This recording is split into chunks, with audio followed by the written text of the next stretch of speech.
देखिए, विकास पे होना चाहिए। छत्रपति संभाजी नगर और औरंगाबाद का तो ये सोचा छोड़ा गया था कि वोट डिवाइडेशन के लिए हर पार्टी चाहती है कि उसका जो वोट उससे खिसकना नहीं चाहिए, इसीलिए इसको लेकर जो है ये राजनीति की गई है। औरंगाबाद और छत्रपति संभाजी नगर का इसका विकास से लेकर कोई लेना देना नहीं है। और जो है ये जो शहर का नाम बदलकर छत्रपति संभाजी नगर रखा गया है, ये बिल्कुल तरह गैर कानूनी है, क्योंकि महाराष्ट्र की हुकूमत जो है ये खुद गैर कानूनी है। ये इसका मसला अभी सुप्रीम कोर्ट में चल रहा है। तो जो हुकूमत खुद गैर कानूनी है, उसने और डबल से गैर कानूनी काम करके औरंगाबाद शहर का नाम बदलने की कोशिश की है।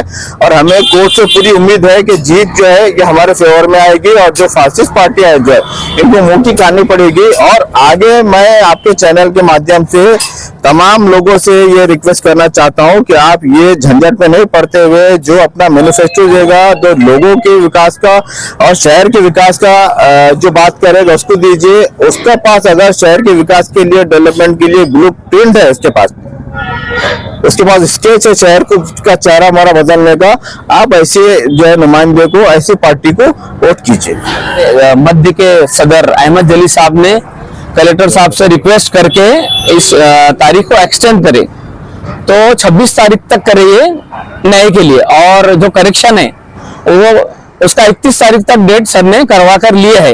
इलेक्शन कार्ड कैंप, इसमें नौजवानों का बहुत ज्यादा उत्साह है।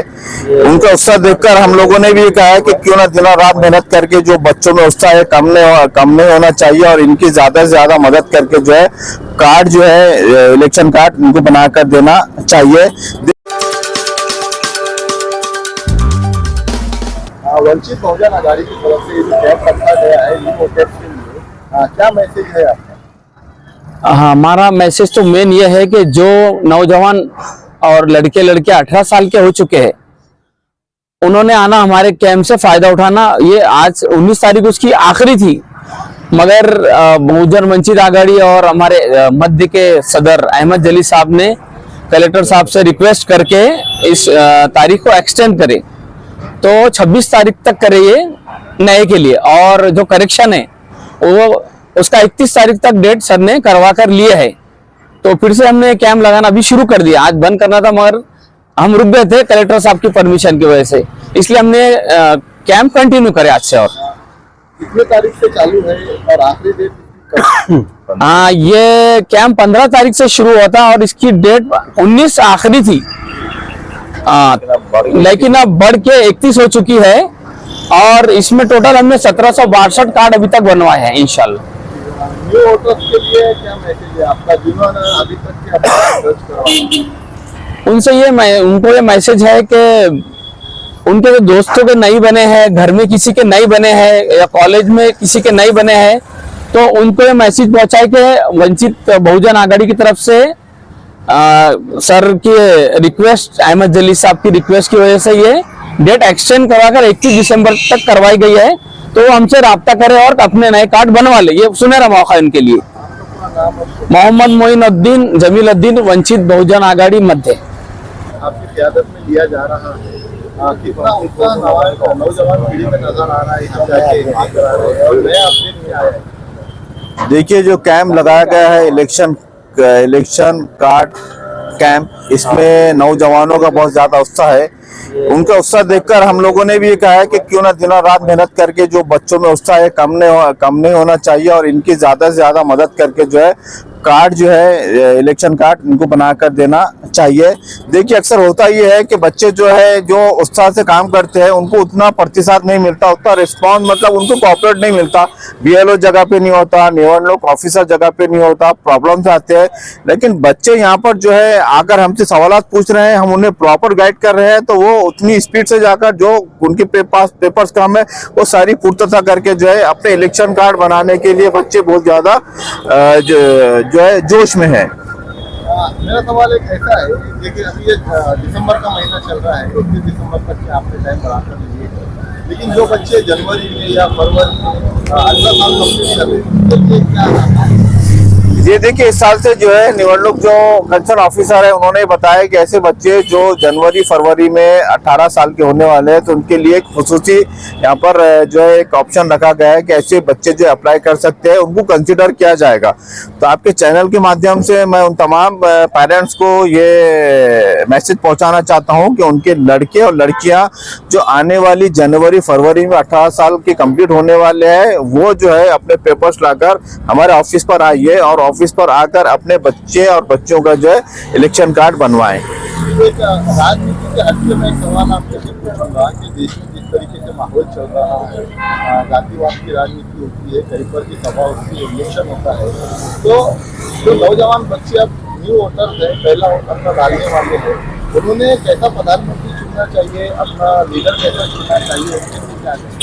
देखिए, उनको प्रधानमंत्री और लीडर ऐसा चुनना चाहिए कि सोशल मीडिया का जमाना है, हर चीज अवेलेबल हो गई कि भाई किसने क्या काम किया है, उसकी क्या एक्टिविटी हो देखते हुए, और वो पार्टी का जो एम्स ऑब्जेक्टिव है, जो मैनिफेस्टो है, उसको देखते हुए आज की जो हमारी पीढ़ी है, जो जनरेशन है, पहला वोट डालने वाले हैं, उसी को देखते हुए सोच समझ के, और उन्होंने एक साफ सुथरे छवि वाले जो इंसान को, चूंकि हमारा जो मुल्क है एक जमहूरी मुल्क है और यहाँ पर तमाम मज़ाहिब के लोग रहते हैं, ये दुनिया की सबसे बड़ी डेमोक्रेसी है भारत, तो उसी के लिहाज से जो है ऐसा प्रधानमंत्री चुनना चाहिए जो यहाँ पर बसने वाले तमाम मज़ाहिब के, तमाम रिलीजन के जो लोग हैं उनको साथ लेकर चलने चाहिए, मुख्य धारा में उनको लाना चाहिए, किसी को के भी साथ नाइंसाफी नहीं होना चाहिए। मैं तो मेरा यही बोलना है कि आने वाली जनरेशन ने ये तमाम जो है चीज़ें देखकर वोट करना चाहिए। देखिए, ये जो पिछले 10 सालों में जो हुआ है संसद के अंदर और जो अपने देश में हुआ है, लोगों के दिल में डर है कि संविधान खतरे में है और बहुत सारे संसदों को भी सस्पेंड कर दिया जाता है। तो जो नए वोटर्स हैं उनके दिल में कहना चाहिए सोच है कि हम अगर इतनी देंगे तो ऊपर संसद में क्या होगा पता नहीं है। तो आपका क्या कहना है, आपको लगता है संसद अपना संविधान खतरे में है और क्यों जो है तो संसदों को सस्पेंड किया जाता है? देखिए, नो डाउट पिछले 10 साल में जो सेंट्रल गवर्नमेंट की तरफ से एक्टिविटी हो रही है उसमें संविधान पे बहुत बड़े बड़े खतरे हुए हैं। ये फर्स्ट टाइम नहीं है जो संविधान पे खतरा हुआ, इससे पहले जब हमको आज़ादी मिली हुई 1947 के बाद से भी जो संविधान खतरे के ऐसे हालात आए, लेकिन हम सब ने मिलकर उसको अच्छी तरह निपटा है। ये जो जातिवादी ताकत है इनकी उम्र ज़्यादा नहीं होती, लेकिन पिछले 10 सालों में जो ये हुआ है, ये सारा जो अपने भारत का जो माहौल, भारत की जो परंपरा है, हमारे देश की परंपरा है, उससे हटके उसको परे रख के जो है ये सब काम हो रहा है।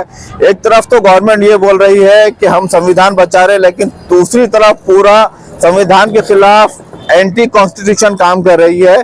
ऐसे हालात में हमें घबराना नहीं चाहिए और हम सबको मिलजुल कर पूरी ताकत के साथ जो है ऐसी फासिस्ट पार्टियों को, ऐसी फासिस्ट ताकतों को जो है डिफीट देना चाहिए, शिकस्त देना चाहिए। और नए जो वोटर्स है, नए जो बच्चे हैं, उन्हें भी हिम्मत से काम लेना चाहिए।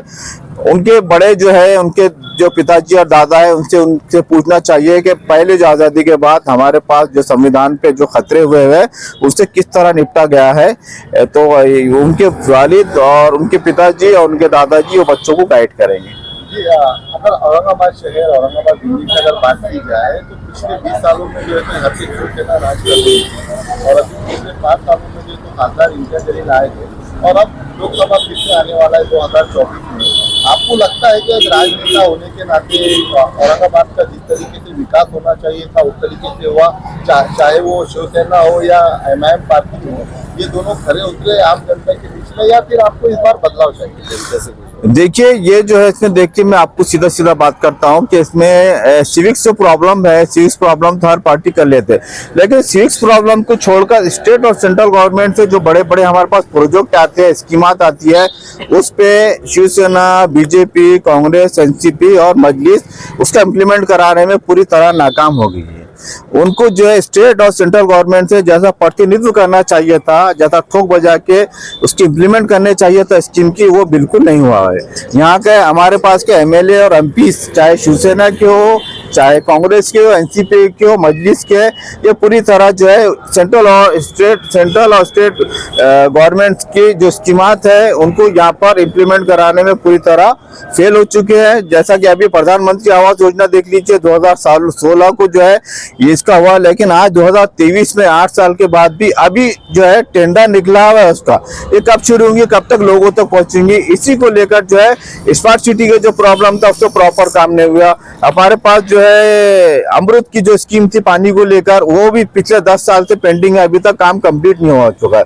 तो ये एमएलए और एमपीज का काम है कि ये जो स्कीमात है ये लोगों तक पहुंचाना, और जो बीच में इम्प्लीमेंट एजेंसी है इनसे कड़क सवालात करके इन पे वॉच रख के जो है वो काम लोगों के हित के काम करा के लेना चाहिए। देखिए ड्रेनेज के, पानी का, रोड का, इलेक्ट्रिसिटी का काम तो रुकने वाला नहीं है, महानगर पालिका उसके लिए है, वो तो चलते रहने वाला है, खत्म होने वाला नहीं है। चाहे आप वहां पर प्रतिनिधित्व करो या मत करो, ये महानगर पालिका काम है, वो करेगी। आज महानगर पालिका में पिछले 5 साल से एक भी कारपोरेटर नहीं है, लेकिन फिर भी जो है महलों में कचरे की गाड़ियां आ रही है, ड्रेनेज के काम हो रहे हैं, रोड के काम हो रहे हैं, इलेक्ट्रिसिटी के काम हो रहे हैं, ये महानगर पालिका काम है।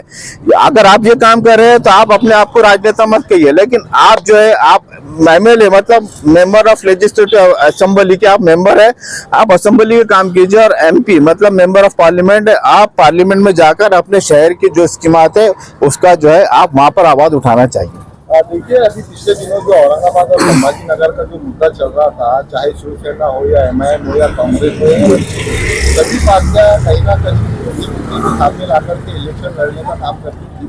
लेकिन अब सरकार की तरफ से ये मुद्दा खत्म होता हुआ नजर आ रहा है। उन्होंने छत्रपति संभाजी नगर औरंगाबाद का नाम रख दिया है। तो 2024 में आपको क्या लगता है, आपके तरफ से अब ऐसी पार्टियों को क्या मैसेज है, अब औरंगाबाद संभाजी नगर से लेकर होना चाहिए? देखिए विकास तो होना चाहिए। छत्रपति संभाजी नगर और औरंगाबाद का तो ये सोचा छोड़ा गया था कि वोट डिवाइडेशन के लिए हर पार्टी ये चाहती है कि उसका जो वोट उससे खिसकना नहीं चाहिए, इसीलिए इसको लेकर जो है ये राजनीति की गई है। औरंगाबाद और छत्रपति संभाजी नगर का इसका विकास से लेकर कोई लेना देना नहीं है। और जो है ये जो शहर का नाम बदलकर छत्रपति संभाजी नगर रखा गया है, ये बिल्कुल तरह गैर कानूनी है, क्योंकि महाराष्ट्र की हुकूमत जो है ये खुद गैर कानूनी है। ये इसका मसला अभी सुप्रीम कोर्ट में चल रहा है खुद। तो जो हुकूमत खुद गैर कानूनी है उसने और डबल से गैर कानूनी काम करके औरंगाबाद शहर का नाम बदलने की कोशिश की है। और हमें कोर्ट से पूरी उम्मीद है कि जीत जो है ये हमारे फेवर में आएगी, और जो फासिस्ट पार्टियां है जो है इनको मुंह की खानी पड़ेगी। और आगे मैं आपके चैनल के माध्यम से तमाम लोगों से ये रिक्वेस्ट करना चाहता हूं कि आप ये झंझट में नहीं पड़ते हुए जो अपना मैनिफेस्टो देगा, जो लोगों के विकास का और शहर के विकास का जो बात करेगा उसको दीजिए। उसके पास अगर शहर के विकास के लिए, डेवलपमेंट के लिए ब्लूप्रिंट है, उसके पास स्केच है शहर को का चेहरा हमारा बदलने का, आप ऐसे जो है नुमाइंदे को, ऐसी पार्टी को वोट कीजिए। एक आखिरी सवाल, जो नए वोटर्स है उनको आप क्या कहना चाहेंगे, एक वोट की ताकत कितनी होगी? देखिए नए वोटर्स जो है, ये वोट का जो हमें ताकत मिली इलेक्शन कार्ड का, आपको इसकी आप सिर्फ इसे कार्ड मत समझिए। ये एक कार्ड से आप हुकूमत बना भी सकते हैं, आप हुकूमत गिरा भी सकते हैं। तो आपका ये इलेक्शन कार्ड, आइडेंटिटी कार्ड सिर्फ इलेक्शन कार्ड के हद तक नहीं है, ये बहुत बड़ी अपने आप में ताकत रखता है। ये आपको समझना चाहिए। इसके जरिए आप अपने पसंदीदा जो है जो कैंडिडेट्स है उसको वोट दे सकते हैं। अगर आपको समझ में आ रहा है कि ऐसे कैंडिडेट्स अपने लायक नहीं है कोई भी इसमें, तो आपके पास नोटा का ऑप्शन है। तो आप ये इलेक्शन कार्ड का आपको जो ताकत दी गई है, जमहूरी डेमोक्रेसी ताकत दी है, इसका भरपूर इस्तेमाल कीजिए और अपना इलेक्शन कार्ड जो है वो बनाना मत भूलिए और वोट डालना भी मत भूलिए। आपके कैंप का टाइमिंग बता दीजिए और कितने टाइम रहने वाला है, एड्रेस यहाँ का, और यहाँ पे कौन बैठेगा उनका नाम बताइए। देखिए हमारा जो कैंप है ये 15 तारीख से शुरू हुआ था जुम्मा के दिन से, लेकिन आज जो है थी, लेकिन आज से डेट एक्सटेंड हो गई है। तो आज से 20 तारीख से लेकर 26 तारीख तक हमारे कैंप में दोपहर में 2 बजे से रात में 11 बजे तक नए फॉर्म का रजिस्ट्रेशन करवाया जाएगा। और 26 से लेके 31 तारीख तक जो है उसमें करेक्शन, ट्रांसफर वगैरह के जो काम है वो किए जाएंगे। तो पहली तरजीह ऐसे बच्चों को दी गई है जो 18 साल के हो चुके हैं, उनके इलेक्शन कार्ड नहीं बना, तो वो लोग हमसे दोपहर में 2 बजे से लेकर रात में 11 बजे तक जो है हमसे कांटेक्ट कीजिए। 20 तारीख यानी आज से लेकर 26 तारीख तक जो है हमारे पास नए कार्ड बनाए जाएंगे और 26 तारीख से 31 तारीख तक रात में जो है करेक्शन, ट्रांसफर और डाउनलोड वगैरह के इलेक्शन को लेकर काम किए जाएंगे। हमारा पता है Darul Awam Vanchit Bahujan Aghadi central office, diamond function hall के करीब, गुड्डी लैन, औरंगाबाद। हमारे यहाँ पर जो है हमारे साथी जो है उसमें मोइनुद्दीन साहब, अब्दुल समस्तर साहब, मोहम्मद रफीक साहब, सलीमुद्दीन सिद्दीकी साहब, नवीदुद्दीन सिद्दीकी साहब, हमारी टीम जो है यहाँ पर आपकी खिदमत में तैनात रहेगी।